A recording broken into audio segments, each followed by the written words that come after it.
Halo dulur, tak sepilno lokasi ketoprak Sriwijaya ning dusun Ngampel, Desa Jakenan ya lur. Lah iki aku tak sangkani ke sawetane prapatan Jakenan iki lur.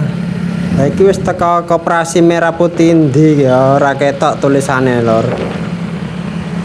Iki aku wis mengetan terus lur, ujug-ujug kok teko alun-alun Jakenan iki lur. Lah iki saya mengetan terus lur. Teko sekolah ndi mau ora ketok. Lah iki pas tikungane ku lur. Tikungan iki sengetan. Lah iki wis ana umbul-umbule lur, ketok mriyana gapura merah putih iku awar bengkel saetane bengkel iku terus belok kiri terus dukuhan Ngampel iki lur. Dalane daerah kene iku papingan jos lur. Ha iki musolae dusun Ngampel lur.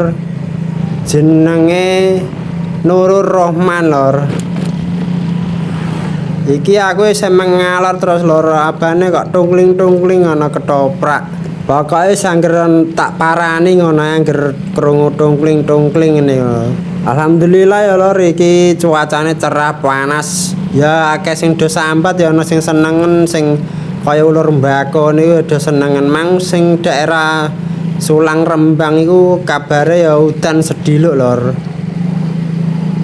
Mang kancaku ando posting ngene iku. Lah iki saya mengalor terus lur lokasi ketoprake Sriwijaya lur. Aku ni asline wong Rembang lur. Ya niki anggere ana ketoprak niki ngonten ngene iki lur. Lah iki wis ana bakul-bakul wagi lur.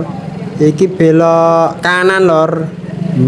Bakule ning kanan dadine aku melu belok kanan lur. Ramene lur rene. Lah iki apa lur ketoprake malah ning kono nganggur jujur. Ketoprake iki Rabu 13 Mei ya lur.